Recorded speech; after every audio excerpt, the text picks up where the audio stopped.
이재용 부회장의 대국민 사과, 징역을 면하고 집행유예를 받을 수 있는 까닭. 이재용 삼성전자 부회장이 6일 오후 서초동 삼성사옥에서 경영권 승계 및 노동조합 문제와 관련해 대국민 사과문을 발표했습니다. 삼성전자 이재용 부회장의 대국민 사과는 삼성준법감시위원회의 권고에 따른 것으로 너무나 당연히 해야 했던 여러 일에 대해 이제부터 하겠다는 선언이기도 했습니다. 그러나 일각에서는 우려하는 목소리가 나오고 있습니다. 그의 대국민 사과와 준법감시위원회가 속칭 재벌 봐주기 재판으로 이어질 것이라고 염려하고 있습니다. 박근혜 전 대통령과 그의 측근 최순실에 대한 뇌물 제공 등의 혐의로 재판이 진행 중인 상황에서 이 부회장이 받게 될 처벌의 수위가 크게 변할 수 있다는 것입니다. 그럼 삼성의 준법감시위원회란 무엇일까요? 기업이 사업을 추진하면서 자발적으로 관련 법규를 준수할 수 있도록 하는 체계를 통상적으로 컴플라이언스라고 부르는데, 삼성 준법감시위원회도 이런 목적으로 지난 1월 초 출범했습니다. 삼성이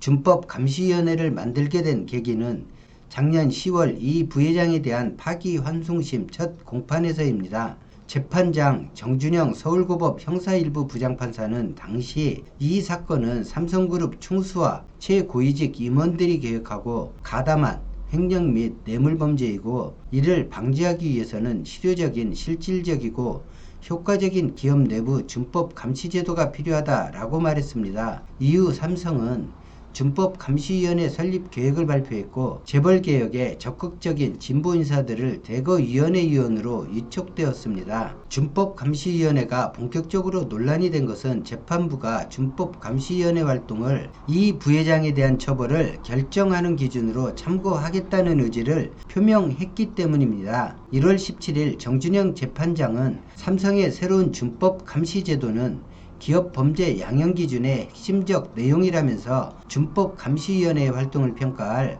전문 심리위원단을 구성하겠다고 제안했습니다. 이 부회장을 기소한 박영수 특검팀은 이에 반대했는데, 삼성 준법감시위원회의 활동과 이 부회장의 뇌물 혐의에 대한 처벌 기준은 무관하다는 것입니다. 미국에서는 기업의 뇌물 제공 등에 대해 처벌을 할 때 컴플라이언스 운영 여부가 처벌의 수위를 정하는 데 큰 영향을 미치는 것으로 알려져 있습니다. 그러나 참여연대는 한국의 법 체계에는 이러한 판단의 근거가 없으며, 미국도 컴플라이언스 운영 여부는 기업에 대한 양형 기준이며 이재용 부회장 개인에 대한 양형 감경 사유가 될 수 없다고 반박하고 있습니다. 박영수 특검팀은 2월 말 재판부가 편향적으로 재판을 하고 있다라며 재판부 기피 신청을 했습니다. 서울고등법원이 이를 기각하자 특검팀은 이를 대법원에 상고했습니다. 대법원이 이에 관한 결정을 내리는 데는 앞으로 상당한 시일이 걸릴 것으로 여겨집니다. 준법감시위원회가 이재용 재판에 얼마나 중요할까요? 이 부회장의 양형에 준법감시위원회 활동을 참작할 것이냐는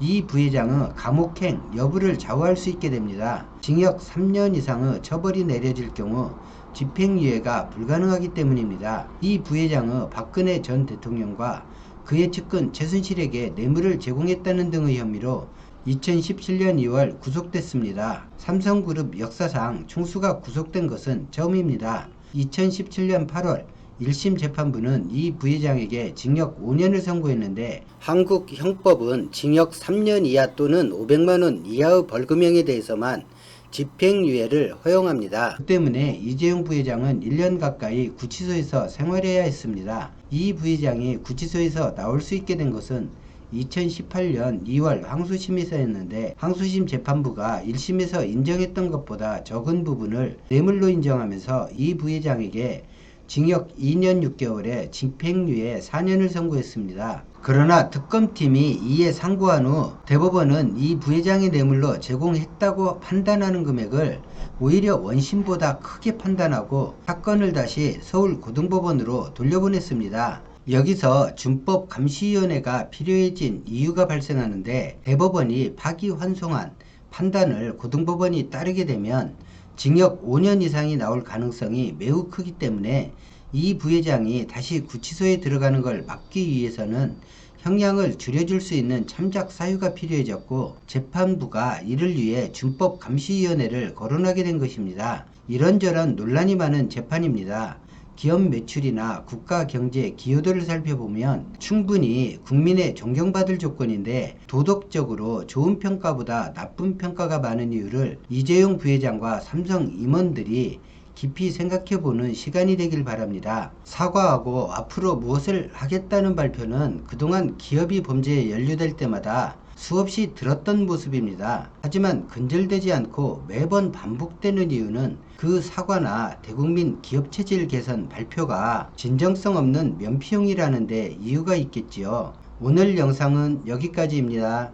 고맙습니다.